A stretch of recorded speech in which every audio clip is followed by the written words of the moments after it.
Minute पहले बताता कि मैं मुसलमान हो जाऊंगा तो मैं बहुत हंसता।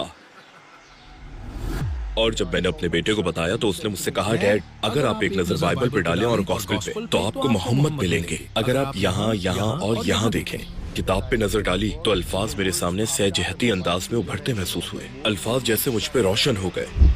जब मैंने एक दफा देख लिया तो नजरअंदाज न कर पाया। एक्सटेंड एक्सप्लोर चैनल पर आपको खुशामदीद कहता हूँ। आज हम एक बुज़ुर्ग जो इस्लाम कबूल करने से पहले यहूदी थे और उन्होंने कैसे इस्लाम कबूल किया, तो आज हम ये उन्हीं की ज़बानी सुन। मैं 20वीं सदी के वक्त में एक कंजर्वेटिव अमेरिकन जूइश फैमिली में पैदा हुआ।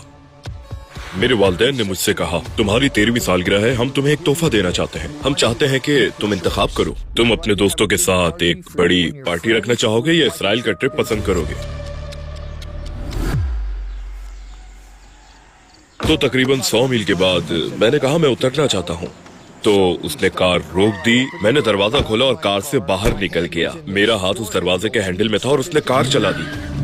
उसने मुझे गाड़ी के साथ लटका हुआ देखा, फिर उसने रफ्तार बढ़ा दी और मैं हाईवे की तरफ उड़ता चला गया और अचानक सब कुछ स्लो हो गया और मैंने ये आवाज सुनी, अभी नहीं, अभी नहीं। फिर मैंने सच्चाई की तलाश शुरू कर दी और मैंने बाइबल का बहुत मुताला किया और मैं 3 साल के लिए एक खानकाह में जा पहुंचा। अगर कोई 1 मिनट पहले बताता कि मैं मुसलमान हो जाऊंगा तो मैं बहुत हंसता। और जब मैंने अपने बेटे को बताया तो उसने मुझसे कहा, डैड, अगर आप एक नजर बाइबल पे डालें और गॉस्पेल पे तो आपको मोहम्मद मिलेंगे। अगर आप यहाँ यहाँ और यहाँ देखें, किताब पे नजर डाली तो अल्फाज मेरे सामने सहजहती अंदाज में उभरते महसूस हुए। अल्फाज जैसे मुझ पे रोशन हो गए। जब मैंने एक दफा देख लिया तो नजरअंदाज न कर पाया।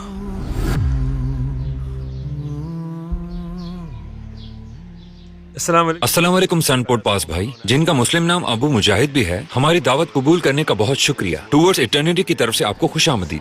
वालेकुम अस्सलाम। मुझे मदु करने के लिए आपका शुक्रिया। इस खूबसूरत कहानी को शेयर करना मेरे लिए किसी नेमत से कम नहीं। अल्हम्दुलिल्लाह अल्हम्दुलिल्लाह, हम बहुत शुक्रगुजार हैं। तो मैं शुरू करना चाहता हूँ कि अबू मुजाहिद कौन है, अपनी जिंदगी के बारे में मुख्तसरन बताएं। मैं 20वीं सदी के वक्त में पहली नस्ल के कंजर्वेटिव अमरीकी यहूदी वालिदैन से था। मेरी परवरिश इसी अकीदे पे हुई कि सुनो ए इसराइल, खुदावंद हमारा खुदा एक है। मैं एक अमरीकी सोसाइटी में पला बड़ा। अपने घर में कौशर कवानीन और सब पर गौर व फिक्र करता। जब मैं बड़ा हो रहा था तो कुछ वाकयात पेश आए। जब मैं 14 साल का था तो कैनेडी को गोली मार दी गई। मैंने हर चीज पर सवाल करना शुरू किया, जिसने मुझे इस बात की तलाश पर लगा दिया कि इस दुनिया में हकीकत में क्या हो रहा है। 14 साल की उम्र में मेरी जिंदगी इसलिए बदल गई क्योंकि मैंने चीजों को मुख्तलिफ अंदाज से देखना शुरू किया और सच्चाई की तलाश शुरू की। और कॉलेज से खानका का सफर शुरू किया मराकबा के लिए। और मैं 60 साल की उम्र में मुसलमान हुआ, जब मुझे एहसास हुआ कि ये सब एक ही कहानी है। ये मुख्तलिफ कहानियां नहीं बल्कि सब मुंसलिक हैं। इसीलिए मैं 16 साल पहले मुसलमान हो गया। इस्लाम से पहले आपकी जिंदगी कैसी थी? मतलब आप किस चीज पर यकीन करते थे? मुझे हमेशा से यकीन था कि खुदा एक है। मैंने अपनी 9 उम्री तक यहूदियत की पैरवी की। जब मैं कॉलेज गया तो मैंने इर्द गिर्द देखना शुरू किया। मैं मुख्तलिफ चीजों को खोजने, दरियाफ्त करने, अलग अलग तजुर्बात हासिल करने और बहुत से सवालात पूछने लगा। कुछ चीजों ने मुझे मेरे अकायद पर सवाल उठाने पर मजबूर कर दिया। जब मैं छोटा था तो हम ऐसे शहर में रहते थे जहाँ एक यूनिवर्सिटी थी और वहाँ घर होते थे जिनको हिलेल हाउसेस कहते थे। हिलेल पुराने दौर में एक अच्छा उस्ताद गुजरा है और वहाँ एक रबी होता था और उस कॉलेज के स्टूडेंट्स वहाँ जाकर इबादत करते। वो कॉलेज के स्टूडेंट्स को मुंसलिक रखने की कोशिश करते। तो मैं बहुत छोटा था जब हम कोलंबिया मैसूरी में रहते थे और मेरे वालिदैन हमेशा हमें फ्राइडे नाइट सर्विसेज पर ले जाते और मैं हमेशा उन यादों को बहुत मोहब्बत से याद करता रहा हूँ क्योंकि हम बुनियादी तौर पर शहादत का ही ऐलान करते थे। सुनो ए इसराइल, खुदावंद हमारा खुदा एक है। वहाँ पर गाना होता, मुख्तलिफ रसूमात होती, लेकिन सबसे अहम बात जो हमें एक साथ रखती थी कि हम तौहीद पसंद थे। हम एक खुदा पर यकीन रखते थे। जब मैं थोड़ा बड़ा हुआ मैंने इस बारे में सवालात पूछना शुरू कर दिए और जो कुछ बाइबल और तौरात में था यसू अलैहिस्सलाम के और दूसरों के बारे में, और वो हमेशा मुझे कहते, इस पर ध्यान न दो, नहीं बिल्कुल नहीं, इस पर तवज्जो न दो, ये बिल्कुल गलत तर्जुमा है, यूं बात को टाल देते। मेरे मामले में यूं हुआ कि मुझे इस बड़े मौके के लिए तरबियत दी गई। ये एक अजीम मौका समझा जाता था जब एक लड़का जवान बनता है। उन्होंने मुझे एक कमरे में बिठाया जहाँ वाइनल और रिकॉर्ड प्लेयर था اور کہا کہ اسے یاد کرو. میں کبھی کسی ربی کے ساتھ نہیں بیٹھا کہ اصل معنی سیکھ سکوں. جو کچھ میں پڑھ رہا تھا یہ بس یوں تھا. اسے یاد کرو جیسے کوئی مظاہرہ ہو، اور تمہیں جماعت کے سامنے اچھا لگنا چاہیے تاکہ دکھا سکیں کہ ہم اچھے استاد ہیں. یہ ایسا نہیں تھا کہ وہ بیٹھ جاتے اور اس میں سے کسی کے مطلب کی وضاحت کرتے. میں صرف ایک بچہ تھا لیکن مجھے یہ پسند نہیں تھا، اور یہ بہت اہم پارٹ ہے. میرے والدین نے مجھ سے کہا تمہاری 13ویں سالگرہ ہے، ہم تمہیں ایک تحفہ دینے والے ہیں اور ہم چاہتے ہیں کہ تم خود انتخاب کرو. کیا تمہیں اپنے اور اپنے دوستوں کے لیے ایک بڑی پارٹی چاہیے یا تم اسرائیل کا ٹرپ پسند کرو گے؟ اس وقت تمام یہودی بچوں کو اسرائیل کے ٹرپ کی ترغیب دی جاتی تھی. کیوں؟ تاکہ وہ آپ کا برین واش کر سکیں، تاکہ وہ آپ کو یہ سب بتا سکیں. اور اللہ کا شکر میں نے یہ کہہ دیا کہ میں پارٹی چاہتا ہوں. میں اس چوائس پر اللہ کا شکر ادا کرتا ہوں کیونکہ اب جو میں دیکھ رہا ہوں کہ کیا ہو رہا ہے، پھر اس میں بھی شامل ہوتا. وہ لوگ میرا ذہن بھی الجھا دیتے. میرے دل میں بہت سے سوالات تھے کیونکہ جس طرح سے یہ لوگ رہ رہے تھے وہ اس سے مختلف تھا جو میں نے پڑھا، اور پتہ ہے مجھے سمجھ نہیں آ رہی تھی. لیکن بنیادی بات یہ تھی کہ اور جو کینیڈی کا قتل ہوا تو صرف سوالات مذہبی ہی نہیں تھے، یہ دنیا کی ہر چیز کے بارے میں تھا جو کچھ بھی ہو رہا ہے. اس طرح میری سوچ کو نئی راہ ملی. میں نے کالج چھوڑا اور رہنے لگا. ٹینیسی میں ایک فارم شروع کیا گیا تھا. میں کچھ عرصے اس فارم پر رہا. اس وقت لوگ ایک دوسرے کے ساتھ بہت مخلص ہوتے تھے. میں زیادہ عرصہ وہاں نہیں رہا. میں وہاں سے چلا گیا. میں نے ادھر ادھر سفر کیا اور آخرکار خانقاہ میں پہنچ کر وہاں 3 سال رہا. میں عیسائی بن گیا اور میں نے بائبل کا بہت مطالعہ کیا. مکمل عیسائی، صلیب اور چغا اور سب کچھ. لیکن مجھے جس کی تلاش تھی وہ نہ ملا. خیر پھر 3 سال بعد مجھے اس میں بھی تضادات ملے اور میں وہاں سے چلا گیا. پھر میری ملاقات انڈیا کے ایک نوجوان سے ہوئی جو مراقبہ سکھاتا تھا، اور اس نے کہا میں آپ کو کائنات کو متحرک رکھنے والی توانائی کے ساتھ جوڑ سکتا ہوں. دوسرے الفاظ میں خدا کی مقدس توانائی جو ہماری سانسوں کو متحرک کرتی ہے. تو میں نے کافی عرصے اس کا مطالعہ کیا. میں نے مراقبہ کیا اور کافی عرصے تک اسی کا مطالعہ کرتا رہا. اس کے بعد مجھے ایک مسئلہ نظر آیا. مجھے لگا کہ کچھ ٹھیک نہیں ہے، اور کیونکہ مجھے مشاہدات ہوئے تھے، لیکن اس سارے سسٹم میں کچھ ایسا تھا جو مجھے مطمئن نہ کر سکا اور مجھے ٹھیک محسوس نہیں ہوا. اسلام کی طرف آپ کا سفر کیسے شروع ہوا؟ آپ کو کس چیز نے سب سے زیادہ متاثر کیا؟ جب میں 60 کے قریب تھا، اس وقت جب میرے بیٹے نے مجھے بلایا اور کہا ڈیڈ میں نے ساری زندگی آپ کو سچائی کی تلاش میں پایا کہ اصل حقیقت کیا ہے، چیزوں اور سرخیوں کے پیچھے کیا چھپا ہے. کیونکہ ان سب کے بعد جو میں نے آپ کو بتایا، میری شادی ہو گئی، میرے 2 بچے تھے، میں کئی سال تک کارپوریٹ امریکہ میں رہا. اور جب میں نے اپنے بیٹے کو بتایا، اس نے مجھ سے کہا ڈیڈ آپ بائبل اور گوسپل پہ نظر ڈالیں، آپ کو محمد کا پتہ ملے گا اگر آپ یہاں اور یہاں دیکھیں. اور میں نے دل میں دعا کی اور کتاب میں نظر ڈالی تو الفاظ میرے سامنے سہجتی انداز میں ابھرتے محسوس ہوئے. الفاظ جیسے مجھ پر روشن ہو گئے. وہ الفاظ جو تورات 18:18 میں ہے، جہاں تورات کی کتاب یہ کہتی ہے ایک نبی آنے والا ہے جو تمہاری اور موسیٰ کی طرح ہے، جو اپنے آپ سے کچھ نہیں کہنے والا بلکہ وہی کہے گا جو اس کو کہنے کے لیے دیا گیا ہے. یہ جان 16:13 کی عکاسی کرتا ہے، جہاں یسوع علیہ السلام کہتے ہیں سچ کی روح آنے والی ہے اور وہ کچھ نہیں کہنے والا ہے سوائے اس کے جو اسے کہنے کے لیے دیا گیا ہے، اور وہ سچائی کی طرف رہنمائی کرنے والا ہے. اور تورات 33:2 میں اس کے بارے میں بات کی گئی ہے. خداوند سینا سے آیا اور سعیر سے ان پر آشکار ہوا اور کوہ فاران پر جلوہ گر ہوا، اور میں نے اسے دیکھا. اس کا واقعی کیا مطلب ہے؟ اور سینا وہ جگہ ہے جہاں اللہ نے موسیٰ کو شریعت دی، 10 احکام. سعیر وہ جگہ ہے جہاں عیسیٰ نے شیطان کے فتنوں پر قابو پایا. اور فران مکہ کا ایک قدیم نام ہے جہاں محمد صلی اللہ علیہ وآلہ وسلم پیدا ہوئے، اور یہی تورات بتاتی ہے 33:2 میں. جب میں نے یہ دیکھا تو میں اسے نظر انداز نہ کر سکا. آخری چیز جس کے بارے میں میں سوچ رہا تھا یہی تھی کہ میں مسلمان ہو جاؤں. یعنی 2001 کے بعد میں اپنے دوستوں سے کہتا تھا مسلمان یہ کام نہیں کر سکتے، کیونکہ میں نے اپنی ساری زندگی ہر بڑے فالس فلیگ واقعے کا تجزیہ کیا تھا، کینیڈی سے لے کر ویتنام اور اس طرح کی تمام چیزوں پہ. اور میں نے کہا مسلمان 9/11 نہیں کر سکتے تھے، یہ جسمانی طور پر ناممکن ہے. ہزاروں لوگ کہتے ہیں یہ اس طرح نہیں ہو سکتا ہے، کیونکہ میرے دوست مجھ سے کہتے تم کیوں مسلمانوں کا دفاع کر رہے ہو. سچائی کی تلاش مجھے اسلام کی طرف لے گئی. اور جانتے ہیں ایک بات، آپ کو بہت زیادہ ثبوت کی ضرورت نہیں ہے. جب آپ پانی ڈھونڈ رہے ہوں اور پیاس سے مر رہے ہوں थोड़ा सा पानी भी यार बहुत बहुत कीमती होता है। और मैंने ये देखा और जैसे ये काफी था, मुझे मालूमात के एवलांच की जरूरत नहीं थी,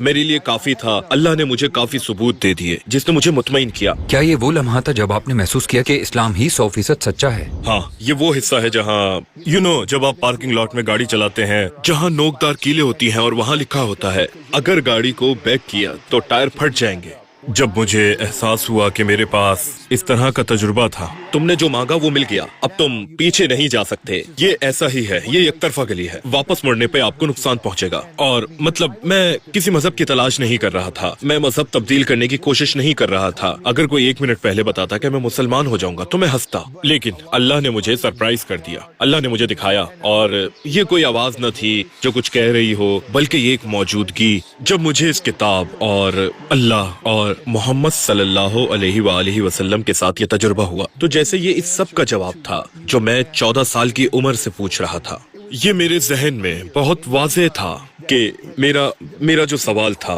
बड़ा सवाल कि आखिर क्या हो रहा है, ये जैसे मुकम्मल हो गया बगैर किसी के। मतलब मुझे ये टेलीग्राम या ईमेल पे नहीं मिला, ये सिर्फ एक एहसास है कि मेरा सवाल मुकम्मल हो गया। ये ऐसा ही था। अब मैं इस दुनिया को समझ गया हूँ कि ये सब क्यों हो रहा है और किस तरह हो रहा है। अब ये सब समझ में आता है। क्या आप हमें उन लम्हों तक ले जा सकते हैं जब आपने अपनी शहादत दी? आपको कैसा लगा?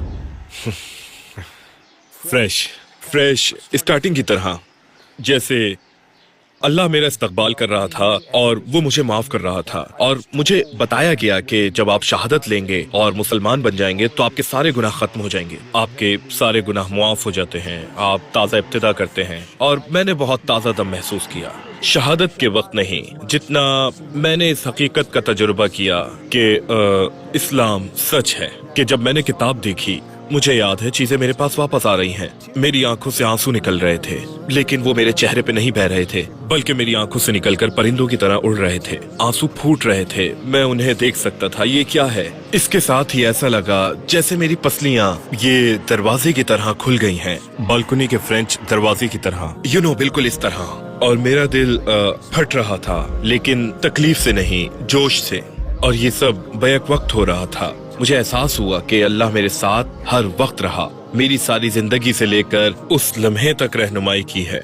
मुझे दिखाया है कि यही वजह है कि दुनिया इस तरह से है। यही वजह है कि जो सारे सवालात हैं, ये हर चीज का जवाब है। वाकई ऐसा होता है जब आप इस दुनिया और इसमें मौजूद हर चीज को देखें और देखें कि क्या हो रहा है और ये कि अल्लाह क्या कहता है। आप कहते हैं ये सही है, अब ये समझ में आता है। आपके अहले खाना और दूसरे लोगों ने आपके इस्लाम कबूल करने पर कैसा रद्द-ए-अमल दिया? मेरे खानदान में कुछ लोग मुझसे अब बहुत ज्यादा बात नहीं करते थे, बस सिर्फ फैमिली फंक्शंस में ही करते। और कुछ लोग मेरे साथ बाकायदगी से राब्ते में रहते और इस बात को नजरअंदाज किया। हमारी जिंदगी के इस हिस्से से डील नहीं करते, हम फैमिली में रहते हैं। कुछ लोग समझते हैं कि मैं पागल हूँ। कुछ दोस्त यार मुझे ऐसे ही कबूल करते हैं जैसे मैं हूँ, कुछ नहीं करते। बहुत कम लोगों ने सवाल किया। मुझे लगता है कि वो कर लेंगे वक्त गुजरने के साथ, जैसे दुनिया तरक्की करती है। मेरे ख्याल में अब ज्यादा से ज्यादा लोग जानना चाहते हैं कि क्या हो रहा है, उन चीजों के बारे में जिस पे हम यहाँ बात कर रहे हैं। क्या आपको कभी मुसलमान बनने पर अफसोस हुआ? नहीं, मैं ऐसा ही था। कभी नहीं। मुश्किलात पेश आई, लेकिन मुझे कभी इस पर अफसोस नहीं हुआ। नहीं, कभी नहीं। कभी कभी मैं खुद से पूछता हूँ, मुझे हैरत है कि अल्लाह ने मुझे 60 साल तक क्यों छोड़ा। और फिर मैं अल्लाह से इस बारे में सवाल नहीं करता, बिल्कुल नहीं करता। लेकिन मुझे हैरत होती है क्यों उसने मुझे 60 साल तक भटकने दिया। और शायद मुझे ऐसे होना था। उसने इसराइल के बच्चों को क्यों भटकने दिया, उसने क्यों होने दिया, वो लोगों को भटकने क्यों देता है। इसकी वजह शायद ये है कि जब वो उसे ढूंढते हैं तो फिर वो उसकी कदर करते हैं, या शायद वो तजुर्बा हासिल करते हैं कि वो भटक कर वापस आ सकते हैं। मैंने अपनी जिंदगी में बहुत सी चीजें की और अब मैं मुड़ सकता हूँ। मैं जिंदगी के मुख्तलिफ शोबों में मुख्तलिफ लोगों के साथ बातचीत कर सकता हूँ और उनके लिए राब्ते बनाकर और उनको समझने में उनकी मदद करता हूँ। क्या आपने कभी किसी गैर मामूली वाकये का तजुर्बा किया जहाँ आपने महसूस किया कि आपका अल्लाह के साथ कोई खास ताल्लुक है? हाँ, 1-2 बार। जब मैं मरने ही वाला था, बल्कि मुसलमान होने से पहले भी, मैं हिचहाइकिंग कर रहा था और मैं एक लड़के के साथ उसकी कार में सवार हुआ। ये 1971 में ओहायो टर्नपाइक की बात है। खूबसूरत दिन, धूप निकली हुई, हम साथ चल रहे थे और वो बात नहीं कर रहा था, वो एक लफ्ज नहीं कहता। ये गैर मामूली और अजीब था। आमतौर पर लोग आपस में बात करते हैं। तो तकरीबन 100 मील के बाद मैंने कहा मैं उतरना चाहता हूँ, तो उसने कार रोक दी। मैंने दरवाजा खोला, मैं कार से बाहर निकला, मैं अपनी तरफ से निकल गया। मैंने अपना बैग लेने के लिए पिछला दरवाजा खोला, मेरा हाथ दरवाजे के हैंडल में था। जहां आप अपना हाथ रखते हैं और अंगूठे से दबाते हैं, और उसने कार चला दी और उसने मुझे देखा, उसने मुड़कर मुझे देखा भी, उसने मुझे कार पर लटकते देखा और स्पीड बढ़ा दी। मुझे लगता है कि उससे लगा कि मेरे पास बैग में कुछ कीमती सामान है। मैं उसकी बेंच सीट पर देख सकता था। मैंने देखा वो 70-75 मील फी घंटा पे था। किसी तरह मेरा हाथ आजाद हुआ और मैं हाईवे की तरफ जा गिरा, और अचानक सब कुछ स्लो हो गया, सब कुछ स्लो मोशन में चला गया, और मुझे कोकून जैसा महसूस हुआ। मेरे चारों तरफ रोशनी की एक कोकून थी, और मैंने ये आवाज सुनी। ऐसा ही था जैसे मैंने ये आवाजें सुनी, अभी नहीं, अभी नहीं।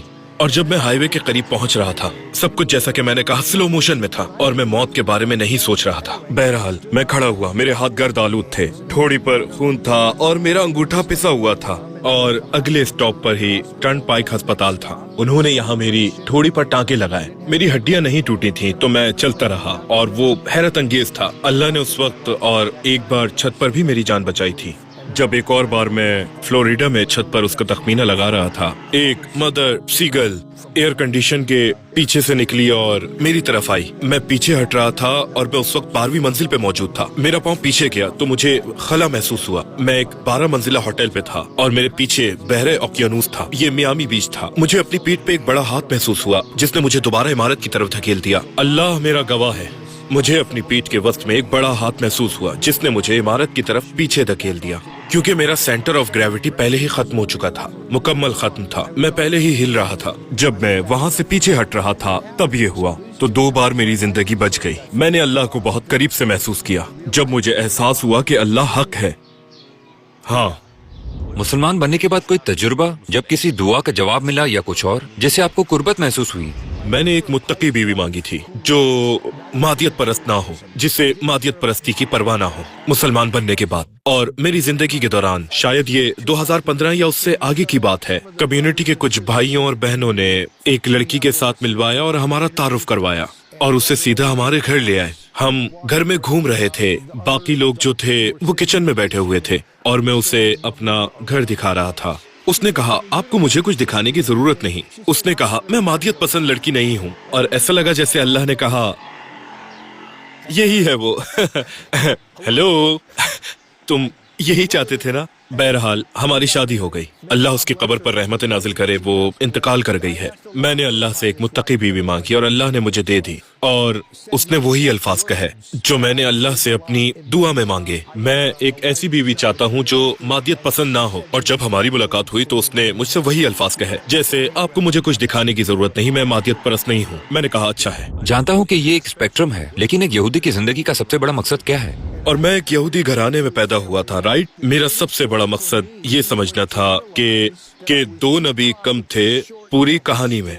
मुझे उन्हें कबूल करना और मुसलमान बनना था। मुझे वाकई यकीन है, और अगर आप उस रबी को देखें जो नबी सल्लल्लाहु अलैहि वसल्लम का सहाबी बना, ये ऐसा ही है। मेरे लिए वही कामयाब यहूदी है। मेरे नजदीक ये सबसे बड़ी कामयाबी है जो एक यहूदी हासिल कर सकता है। ये समझना कि यहूदी बनना रास्ते का एक पॉइंट है और यहूदी एक ब्रांड है, बिल्कुल इसी तरह जैसे ईसाई एक ब्रांड है। लेकिन इस्लाम उस पानी की तरह है जिस पर कोई ब्रांड नहीं है। इसका मतलब सिर्फ अमन है। ये एक मिशन है, इसका मखसूस नाम नहीं, किसी शख्स के नाम की तरह। आप समझ रहे होंगे मेरा मतलब क्या है। तो ये मेरे लिए यही कामयाबी है। एक यहूदी की सबसे बड़ी कामयाबी मुसलमान बनना है।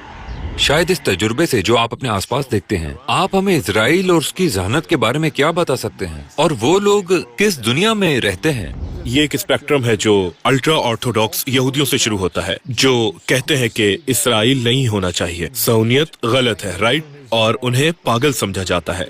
और उन लोगों तक जो गजा को जलाना चाहते हैं और उन्हें फाके से मारना चाहते हैं। इसराइल में ऐसे लोग हैं जो गजा जाकर सबको गोली मारना चाहते हैं, वो सिर्फ उसे खत्म करना चाहते हैं। और वहाँ दूसरे लोग भी हैं जो इस सब पर एहतजाज कर रहे हैं। इतनी छोटी जगह में वहाँ पर मुख्तलिफ लोगों की एक पूरी कौसो कज़ा है, लेकिन गालिब जिनका कंट्रोल है और जिनकी उंगलियां बटन पर मौजूद हैं, वो फलस्तीनियों को भूखा मार रहे हैं। और वो ये चाहते हैं, और जैसा कि हमने कहा, वो अपने ग्राउंड ऑपरेशन को बढ़ा रहे हैं जो इब्तिदा ही से असल मुहर्रिक रहा है। जमीन ले लो, लोगों को बाहर निकाल दो और उस जगह पर कब्जा करो, और पूरी दुनिया में कोई भी उन्हें रोक नहीं पा रहा, और हम एक नस्ल कशी होती देख रहे हैं। तो जमीन लेने के पीछे क्या मुहर्रिक है? एक मंसूबा है जिसका नाम है ग्रेटर इसराइल, राइट। ये नील से फरात तक, इसमें मिस्र का एक हिस्सा और पूरा लिबनान शामिल है। शाम, उर्दन का एक हिस्सा, सऊदी अरब का एक हिस्सा। दूसरे लफ्जों में ये एक बड़ी जगह है, एक बड़ा इलाका है और ये सब न्यू वर्ल्ड ऑर्डर नाफिज करने की तैयारी का हिस्सा है। नई बैनुल अक़वामी हुकूमत का हेडक्वार्टर। मुझे यकीन है यही उनका मंसूबा है। अमरीकी हुकूमत को सहयूनी कंट्रोल करते हैं। मैं अभी जो बता रहा हूँ उसकी वजह से जेल में डाला जा सकता हूँ। वो एक कानून बनाना चाहते हैं कि अगर आप इसराइल पर तनकीद करें या आप फलस्तीन की हिमायत करें, ये एंटी सेमिटिज्म है। आपको 20 साल कैद और 1 मिलियन जुर्माना लगेगा। वो कांग्रेस में ये कानून पास करना चाहते हैं। मुझे नहीं लगता कि ये पास हो जाएगा, लेकिन ये सच है कि ये कांग्रेस में है। वो अब इस पर बहस कर रहे हैं। ये आपको 1933 में जर्मनी की याद दिलाता है। फर्क यह है कि अब निशाना मुसलमान हैं, यहूदी नहीं। तारीख जैसे खुद को दोहरा रही है। कैनेडी को देखने के बाद, वियतनाम को देखने के बाद, 9/11 देखने के बाद, ब्रदर, इस तरह की चीजें हादसाती नहीं होती। मेरे ख्याल में ये सब कोरियोग्राफ्ड है। मेरे ख्याल में ये सब मंसूबाबंदी है। खबरों में आने से पहले ये उनके ड्राइंग बोर्ड पर था। मुझे यकीन है कि ये उनके इक़्तिदार संभालने के बड़े मंसूबे का एक हिस्सा है। अगर हजरत मोहम्मद सल्लल्लाहु अलैहि वसल्लम अभी इस दरवाजे से तशरीफ लाएं, तो फिर आप उनसे क्या कहना चाहेंगे? सबसे पहले मैं खड़ा हो जाऊंगा और कहूंगा अस्सलाम वालेकुम। फिर ये नबी पाक पर मुनस्सिर होगा। मैं आप सल्लल्लाहु अलैहि वसल्लम का शुक्रिया अदा करूंगा। मैं सिर्फ शुक्रिया अदा करूंगा। और क्या कहने को कुछ है? अल्लाह के लिए आपकी खिदमत का शुक्रिया। मेरी रहनुमाई करने और इस दुनिया में मेरी मदद करने के लिए आपका शुक्रिया। इस सारी जिंदगी गुजारने के बाद जैसे 75 साल की जिंदगी में सच्चाई की तलाश की और आखिरकार सच्चाई मिल गई। अगर आपको 1 मिनट खिताब करने का मौका दिया जाए पूरी अमेरिकन कम्युनिटी से या फिर एक सुपर बाउल कमर्शियल में पूरी दुनिया से, तो फिर आप सिर्फ 1 मिनट में क्या कहना चाहेंगे? बस उन बातों का खुलासा बताएं। हर कोई आपकी बात सुन रहा है। आप सबको सलाम। मेरे पास ज्यादा वक्त नहीं है, बस 1 मिनट है, तो मैं आपसे सीधी बात करूंगा। आप जो भी हो, जहां भी हो, जैसे भी हालात में हो, मुझे सिर्फ ये कहना है, अल्लाह के सिवा कोई इबादत के लायक नहीं, जो आपके और मेरे दिल की धड़कन का सबब है। और मोहम्मद सल्लल्लाहु अलैहि वसल्लम उसके वो आखिरी रसूल हैं जिसकी खबर मूसा अलैहिस्सलाम और ईसा अलैहिस्सलाम ने दी। दूसरे सहीफों ने भी, जैसे वेद में। वो इस पूरी दुनिया के रसूल हैं। उन सब पर सलामती हो। मैं हर एक को अपना पैदाइशी हक दरियाफ्त करने की दावत देता हूँ। ये ऐसा नहीं है जैसे टेलीविजन पर है। जरा सीखें कि इस्लाम क्या है और घर आ जाएं। भाई अबू मुजाहिद, हमारे साथ अपनी कहानी और खूबसूरत ख्यालात बांटने के लिए आपका बहुत शुक्रिया। अल्लाह आपको जज़ा दे और इंशाअल्लाह आपको जन्नत नसीब करे। और आपको भी, और आपकी तमाम टीम को भी। मैं बहुत शुक्रगुजार हूँ कि अल्लाह ने मुझे चुना। मैं बहुत शुक्रगुजार हूँ। अल्लाह आपके काम को आसान बनाए और उसे मुयस्सर बनाए। अल्लाह आपकी कोशिशों के जरिए बहुत सारे लोगों के दिल खोल दे। जनाब, आज आपने जो है ना एक बुज़ुर्ग की जो स्टोरी सुनी, जो इस्लाम से पहले यहूदी थे और उन्होंने कैसे इस्लाम कबूल किया। इसी तरह हम आपके लिए स्टोरीज़ जो है ना लेके आते रहेंगे। तो अगर आपको हमारी वीडियो अच्छी लगी है तो लाइक और सब्सक्राइब कर लीजिएगा। दुआओं में याद रखिएगा। नेक्स्ट वीडियो में इसी तरह हाजिर होंगे। अल्लाह हाफिज़।